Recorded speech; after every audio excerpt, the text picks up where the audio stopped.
now. So I come out of a black radical tradition at Black Youth Project 100, and quite frankly, throughout the ballroom community for the last century. That makes it important that we align ourselves before we go into a moment, into a movement together. Does that make sense? Yes. So I started off with the chant so we could all be in the same frequency. I'm a believer in energy. Somebody say energy. Energy. I'm a believer in energy. I think it's possible to shift the energy in the room to make us vulnerable enough to build relationships with each other, to be real with each other, to be authentic with each other, and that's what we want to start today off with. Does that make sense? Yes. All right, so I want to do one more activity before we get into our panel about how we think about civic engagement, how we think about voting, how we think about building power in the political system. In BYP 100, we believe that every moment that we're in the room together, we are not alone. We are standing in the lineage of the people who came before us and the people who came after us. Does that make sense? So, what I'm going to ask you to do, I want you to think of someone, place a name in your head, and I want you to place the name of an ancestor in your head right now. I want you to bring them into the room with you. This could be Crystal Abasia, this could be Harriet Tubman, this could be Ella Baker, this could be your grandmother, this could be your great-grandmother. But take about 15 seconds, find a name, and place it in your head.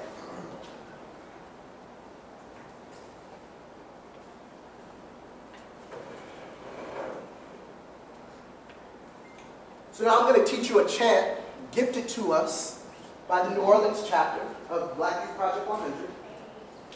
And I'm going to teach it to you, and then we're going to do it together.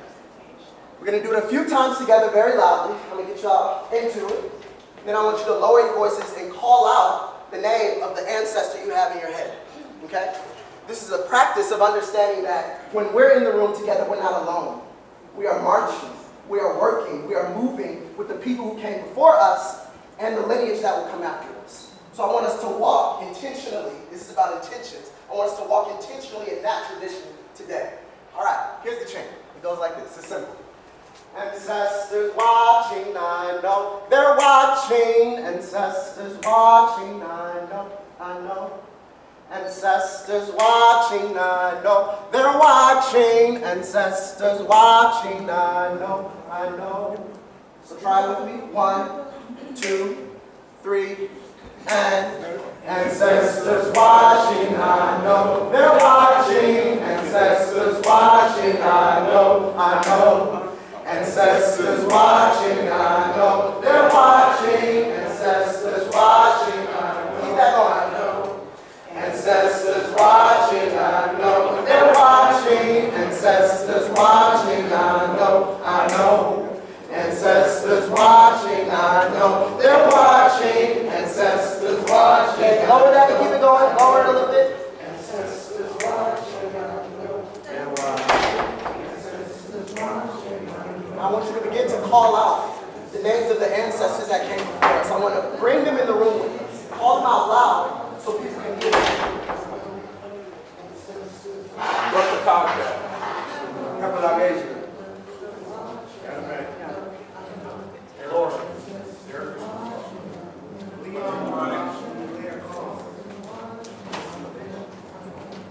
Bobby Ford.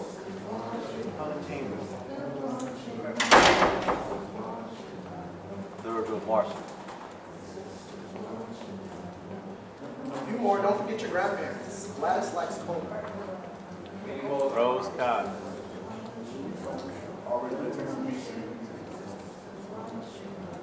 Alright, now raise it up. Ancestors watching, I know. They're watching. Ancestors watching, I know. I know. Ancestors watching, I know. They're watching. Ancestors watching, I know. I know. Everybody inhale together. Take a deep breath. Exhale together. One more time, everybody inhale together, take a deep breath. Exhale together. Now just hold that for a second.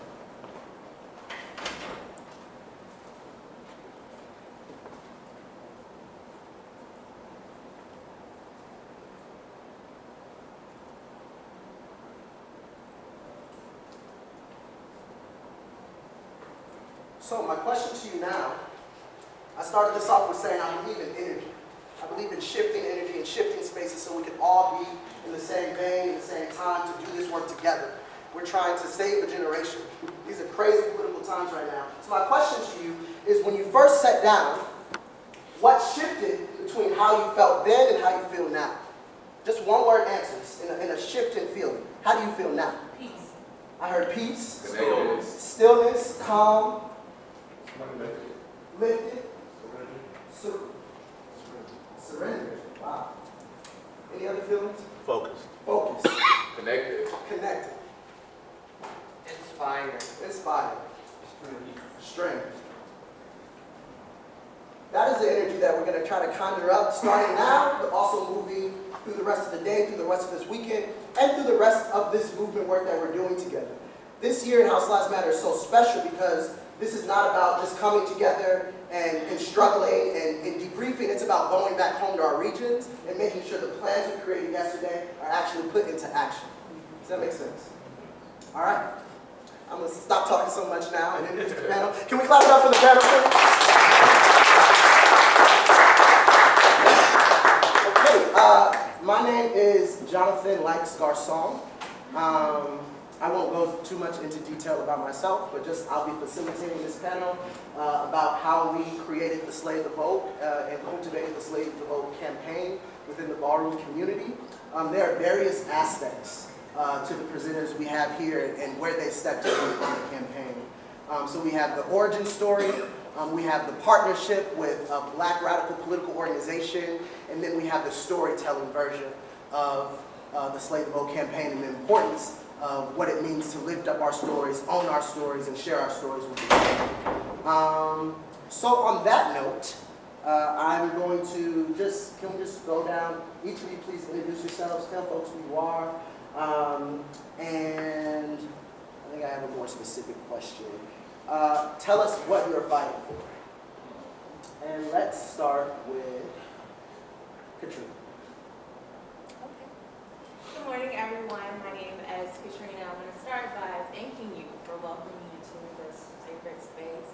I grew up in Shreveport, Louisiana, about 2.5 hours west of here in Hous, so this is my space. I am the co-director of BYP 100 C4 Board, which means that we are, Jonathan's my co-chair, we're responsible for doing the political work in this moment, specifically with our Black movement organization, and that's what I'm fighting for my people. Being in this space is not to me. This is a lot of how BYP spaces look, and these are the people that I'm fighting for, specifically the Black people who have been forced to the margins, and I'm fighting for people to have access to not only justice, but good lives and the things that are needed to happen. I'm Twiggy. I'm a program director of a national organization called the True Colors Fund, where we work on advocacy and public policy around LGBT homelessness. And I am fighting for personal liberation from personal trauma. I'm fighting for healing, collective healing of folks in this room and beyond this room. And I'm fighting for an equitable seat, more than representation, like for us to be in rooms and in spaces that we should have always been in hold positions of power. Dante Balenciaga, case manager for the Friendship Place, working with homeless veterans in the DC Virginia area. Fighting for more so equity than equality. Equality is important, and equity, if we can get to a level playing field, it will be good, as well as all of the social determinants that basically our community face and all the problems we have, and trying to get those covered and just bring a better sense of community among us, because if we can get on one page, it's easier to get everybody else to get on one page. If we get on one page, all of us together, we're stronger in numbers. Thank you. So the premise of the Slave the Vote campaign, a lot of folks from the outside looking in might just understand it like, oh, y'all registering folks, cute. But quite the opposite. To us, registering people to vote is pretty much the bare minimum of what it means to slay the vote. The premise is that folks look at Black queer folks, Black trans folks, black trans folks, GNC, non-binary folks, and they say, oh, y'all aren't politically engaged, y'all not gonna vote, y'all don't care about the political process. What we say to them in response to that is, actually, what we've seen historically is disengagement from our community, disengagement from our issues, and a lack of attention paid to what we're dealing with, what we're struggling through, and the realities that exist in our lives. So if you don't care about us, why would we pay attention to you? Why would we care about you? We've been surviving throughout white supremacy that exists in these systems for many centuries.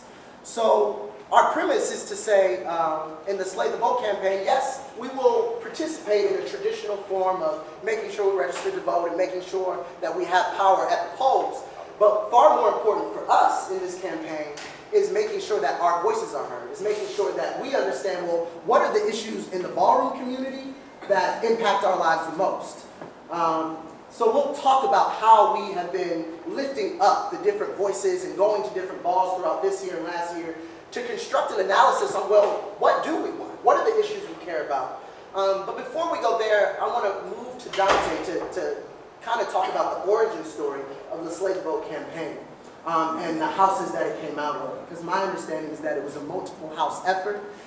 Anything that will be impactful in the society will not just be one house doing it. Anything that's going to shake the roots of our community and then the full community, the black community of the world, is going to be a multi-house effort. So Dante, if I could move to you, if you could just give us the origin story. Tell us where you were, who are you with, how did it start, and how did it grow? So basically, Slay the Vote came from Rome Blair and myself. I was extremely camera shy, but it was Rome who hit me up, and he just was like, you know, hey, it was the 2016 presidential election, and he was just like, I want to do something like, let's like get people registered to vote, like what can we do, da da da.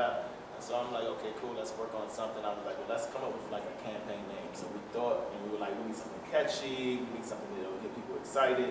And I think that was around the time that Beyonce was going on, like, because I slay. And he was like, Slay the Vote. And we was like, okay, that works. So we went with that. So then we were like, okay, I think I was having a mini ball with us helping us. And I was like, or either he was like, I don't know which one of us said it, but let's get people registered to vote at the ball.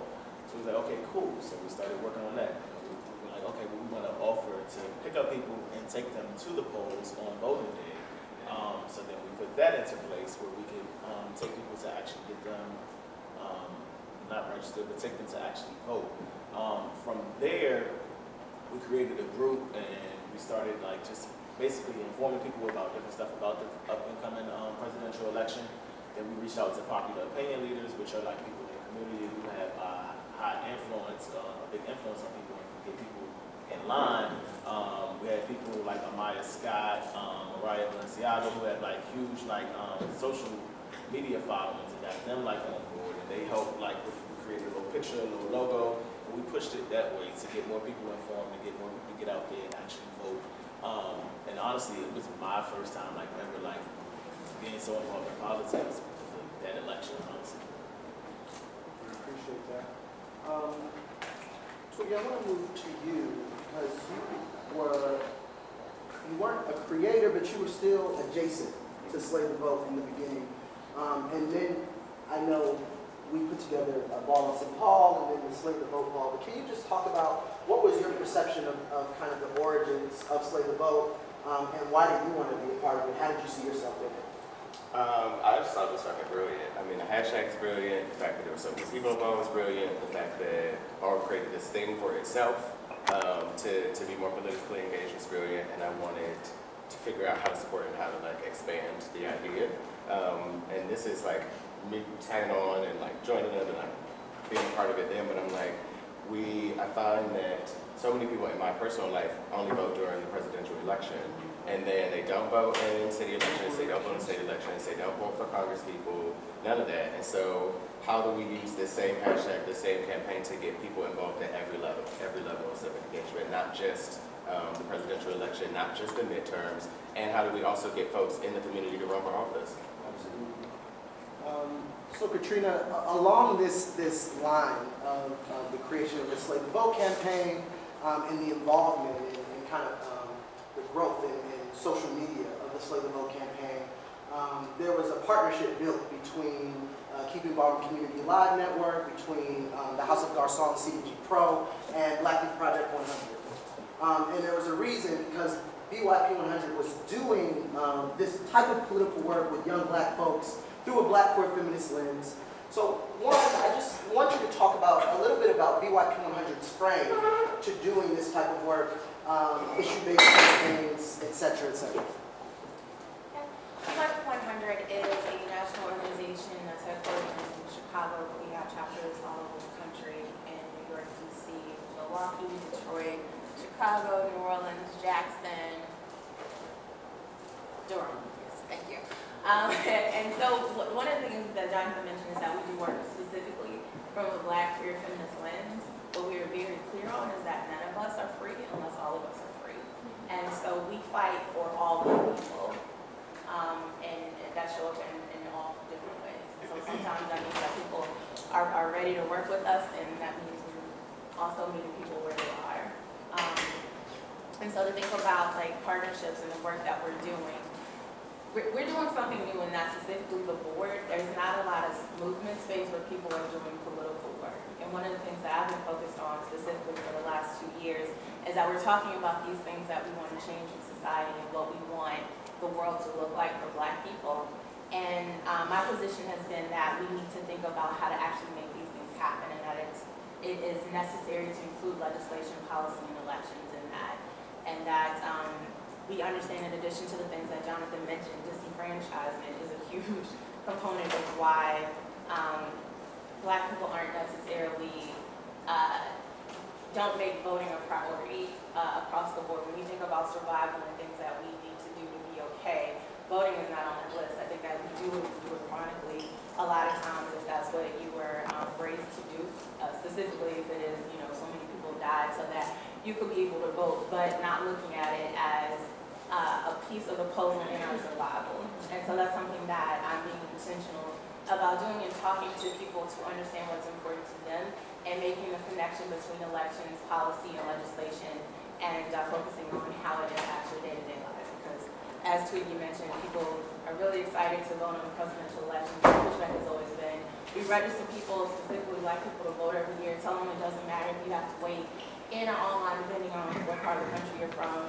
to vote for president, and then they leave it at that without focusing on that your local representatives impact your day-to-day lives significantly. Used to be significantly more than federal, but things are very little these days right now. But making sure that we're doing political work on every level and covering ourselves and getting ourselves together to push back and build a coalition, because we have the numbers, we have the power, we just need to figure out how to utilize it as best for us. I believe you were there also, between Twiggy and Dante. I want you both to talk a little bit about the balls that we have touched throughout this year, but even going back to some of the earlier balls that you were putting on, the ball on City Hall back in 2016 in DC when we were engaging policymakers. Talk about what those events looked like, what happened, and then I'll add on to that a little bit. The first one we did when we first started the campaign, I forgot what that ball was called. It was with Us Open Us, but we only actually, I think, registered one person. It's one young lady that actually got registered. I think she lived in Virginia or something like that. She was the only one that actually got registered. But a lot of people that came up said they were already registered to vote. So that was a good thing. There was a lot of people that hit us up and were like, hey, how can I register to vote? And so we hope a lot of people will probably even have it do it at the ball. Just giving people instructions, sending them links if they could register online. They couldn't, they had to go through another process. We look it up. We have people from other states hitting us up like, well, I don't live in DC, but I'm in Virginia, but I want to get registered. You look it up, find out how they register in their area, and we'll go ahead and get that done for them. Oh yeah, and then Dante, myself, and Charles partnered on like a series of balls, and it's been the third one, I think, annual. So the first one we did was basically a direct action to say like ballroom deserves to be in all spaces. So we decided to have a mini mall in DC City Hall, which was great, and got some of the elected officials to come down and speak and all that good stuff. Then the following year, we were in a hotel and it was less politically engaged, and this year was a sort of invigoration of the Slay the Vote campaign. So we had voter registration happening, we had interviews happening from people in Ballroom about the issues that matter most to them, and then we continued that again at the Midwest Awards Ball. And maybe 2 other ones since then, I think, yeah. And hopefully again this weekend. I think what's so cool about these moments of, a lot of people say, oh, like, leave balls to be balls, and then like, put all that political stuff somewhere else, either before or after. And I don't necessarily see a separation of the different entities and the different spaces that we take up. No, host the ball at this beautiful ass City Hall building that we pay our taxes to help sustain.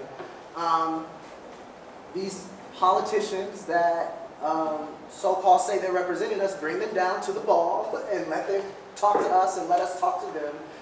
So really trying to, we do understand that we are more than the balls. Like we show up in all different kind of spaces, and obviously we know that in this room because we're in all those spaces. But at some point, the people in power need to see how we show up. They need to see how we're producing culture, because a ball is a piece of cultural production that we're creating, that everyone's hard work and effort and energy goes into. So they need to see and access what we're producing in our lives, and better understand how we're showing up in our full selves and how we're showing up in our full identities. So that's why, you know, it was really cool to be able to partner with these ball and city halls in DC. We're hoping to do one in Atlanta. We'll see if we can do it before the election happens this year. But really trying to break down this invisible wall between ballroom and this system of politics. Katrina, can you talk a little, because it's very interesting when we're doing interviews with people, and I might bring up the idea of like, okay, well, some of the issues that you care about, we're not just voting for politicians, you actually can just vote for issues directly. So my first campaign coming into becoming a political organizer in Cleveland, Ohio at the age of 15 was about the minimum wage campaign. And Republicans in the state was like, nah, y'all Negroes don't deserve no more money.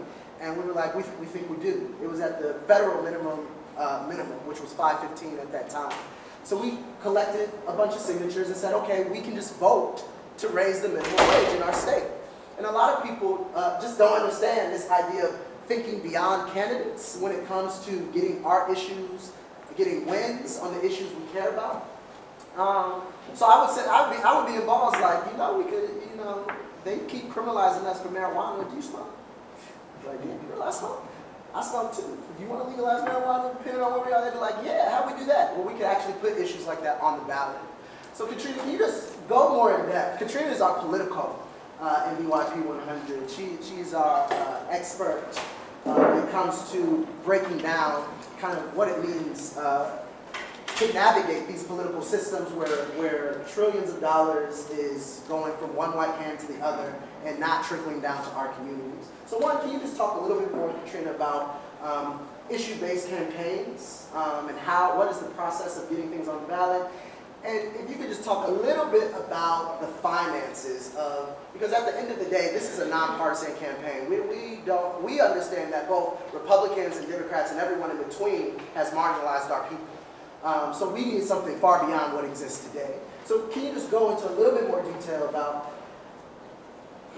the money aspect of these campaigns and what needs to shift there, but also, more importantly, this idea of issue-based campaigns and getting issues on the ballot? Those are really big questions. Those are good questions. Okay. So, you said a lot of things. What I want to start with is that it is not even that people aren't being creative about how to think through things. It is that politics is intentionally difficult to understand. If you have ever seen a bill, which probably most people haven't, but it will be 5 pages to say that you must buckle up your seatbelt or you will get a ticket. And the reason it's that way is that people already go in feeling like it's above their pay grade, they don't understand there's something wrong with them. And so it automatically excludes a lot of people from a conversation. And that's one thing that we need to be intentional about, is making sure that we talk about things in ways that are tangible and that reflect people's day-to-day lives.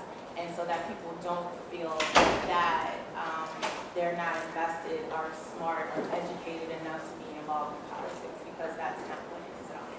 I have a question. I was going to ask how do we like decode that for people? So how can we have people understand the language of the laws? Like maybe like perhaps a handbook that simplifies everything for people who don't quite understand things of that nature? That's a great question. There are a lot of different ways to do it. I think that that is the thing. If you want to do like for example, let's say you want to prep your community for the legislative session and go through some of the bills that are being introduced and that you know are going to go on the docket, and talking about them, who the representative is. And so you can just break down and have like a cheat sheet about it, or talk about the bills and what they are in just tangible ways, if that helps at all. So there are a lot of ways to do that. You can have like meetings, or you can just pass out flyers if it's an issue specifically. I think that would just be like breaking it down and translating it. So I think what is really helpful is to have a policy-minded person on your team, so that they understand not only the laws, how they're presented, but also in ways that make sense to their community, right? So being able to talk to them, talk about the laws, not only breaking them down, but saying, this is what this means in your day-to-day life. So making sure that you just have people around who can make those connections for everyone, because all these laws do impact us, but the ways that they're presented, we never know. So when I look around this room, I know we have teams of people here that understand policy and can translate it for the rest of us. So we have to be able to, like, who has the assets? I see folks pointing at Sean, Frank's in the room, Michael. There's several people here who, Ahmad. There's several people here who do this work within our community. And I know we have a little bit of money to go and do these mini grants in our communities. So maybe some of that money needs to go in producing some of these policy guides to translate to the Ballroom community. So we know what issues we're trying to lift up out of House Lives Matter, keeping Ballroom community alive, or each of our houses.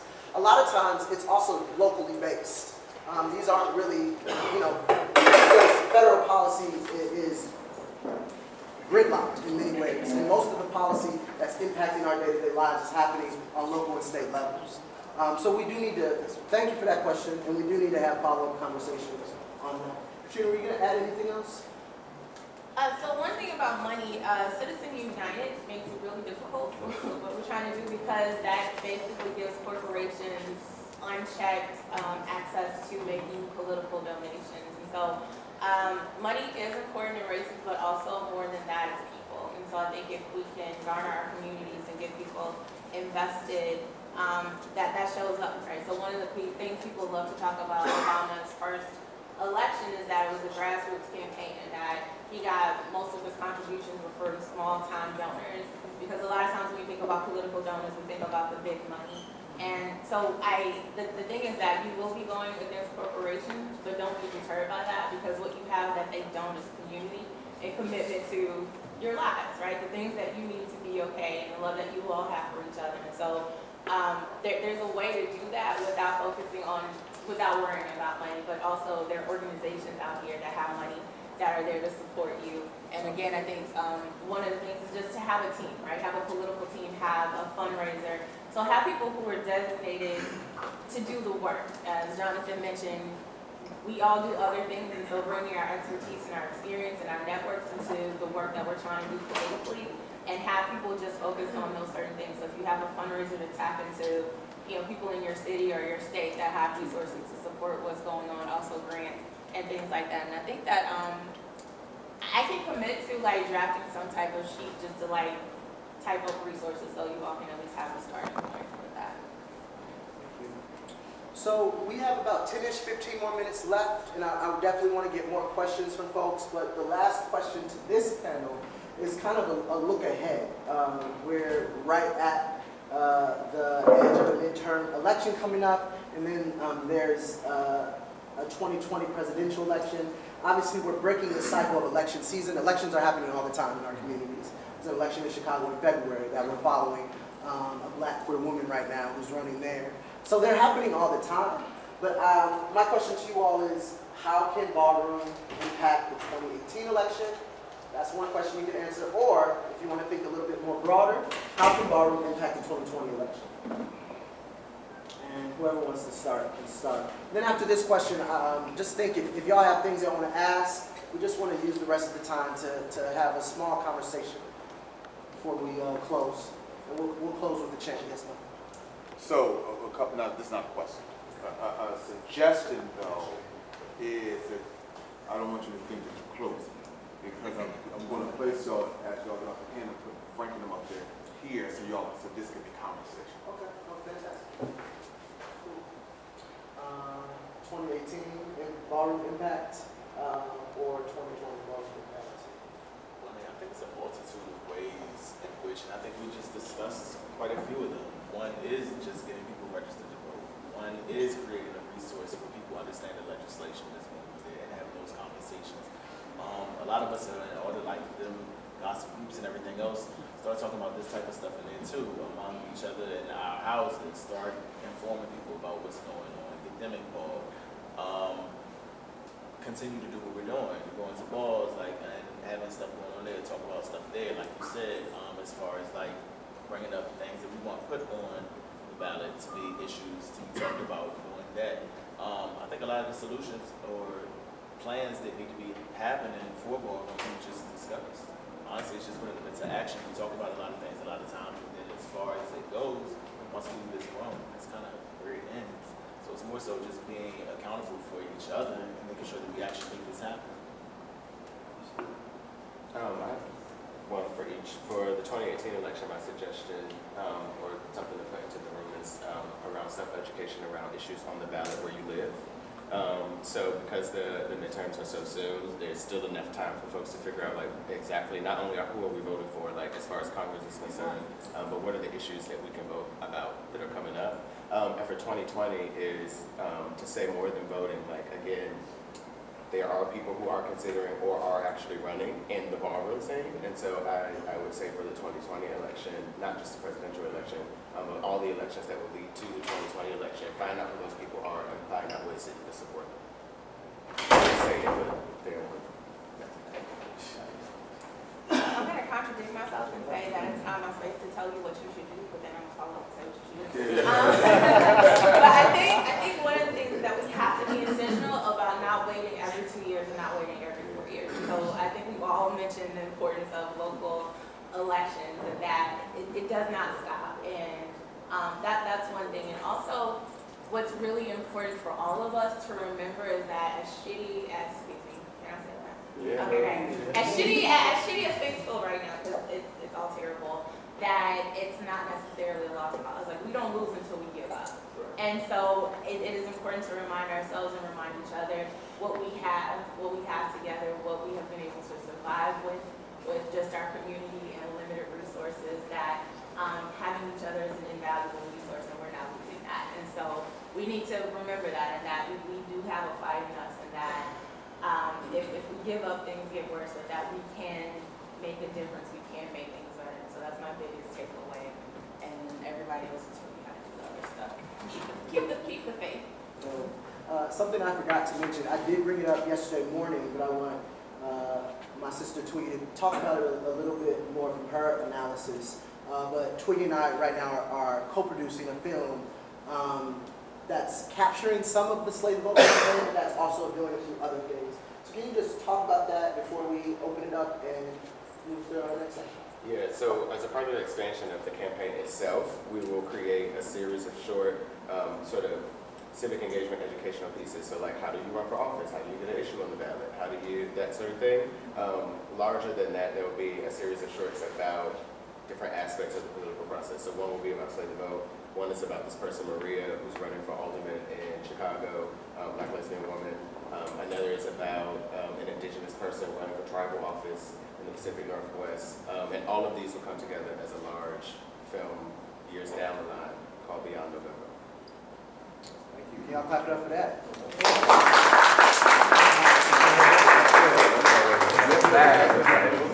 So I know you weren't here yesterday morning, but we definitely called out Sean. We know you're following. Oh, good. it was sad. So thank you, Sean, for letting us mic you up every time. Okay, so Michael, let me know how you want to move forward. Should we do questions for a little bit, or should we just move into the conversation? Move into and then. Okay, dope. So let me know where you want us to sit. Can y'all clap it up for our panelists one more time?